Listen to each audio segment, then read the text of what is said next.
আজ বানাবো মাছের চপ।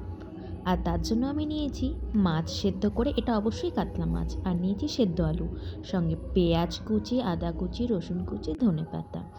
আর আমি এই সেদ্ধ মাছটা ছাড়িয়ে নিয়ে ওর মধ্যে লবণ, লঙ্কার গুঁড়ো, একটুখানি জিরের গুঁড়ো আর গরম মশলা নিয়ে সুন্দর করে মাখিয়ে লম্বা লম্বা আঙুলের মতো করে রেখেছি। আর এখানে ময়দার সাথে একটু কালো জিরে নিয়েছি। আর এখানে নিয়েছি কর্নফ্লাওয়ার একটু জলে গুলে। এইবার আমি মাছের চপগুলোকে নিয়ে ময়দা একটু মাখিয়ে নিয়ে সুন্দর করে চারিদিকে ময়দাটা মাখিয়ে নিতে হবে। মাখিয়ে নিয়ে এইটা আমি দিয়ে দেব যেটা কর্নফ্লাওয়ার গুলেছিলাম সেই কর্নফ্লাওয়ারের জলের মধ্যে, এর মধ্যে।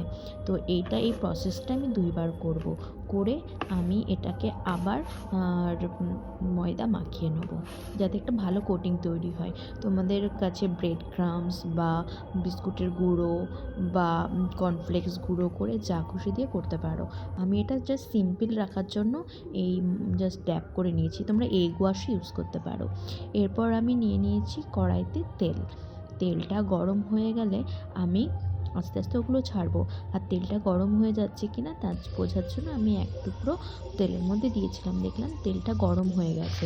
এইবার আমি আস্তে আস্তে মাছের চপগুলোকে তেলের মধ্যে ছাড়বো। আর সবসময় মনে রাখবে এই সময়তে গ্যাসের আঁচটা একদম লো ফ্লেম করে রাখবে। আর আমরা গোটা প্রসেসটাই, মানে গোটা ভাজাটাই আমরা লো ফ্লেমে ভাজবো। আর খুব আস্তে আস্তে করে আমি 4-5টা মতো দিয়ে দিয়েছিলাম। তেলের পরিমাণের উপর ডিপেন্ড করে, আমি তেলটা একটু বেশি দিয়েছিলাম বলে আমি 6টা চপ দিয়ে দিয়েছিলাম ভেতরে। এবার খুব আস্তে আস্তে ওগুলোকে নেড়ে দেবো। আর যত সময় না ডিপ ব্রাউন কালার হবে তত সময় ধরে এটা ভাজতে হবে। আর আমিও ভীষণ আস্তে আস্তে এটা ভেজেছি, খুব ধৈর্য ধরে ভাজতে হবে। আর ভাজার পরে আমার ঠিক এই রকমই দেখতে হয়েছে। তো ভিডিওটি কেমন লাগলো তোমাদের অবশ্যই জানিও।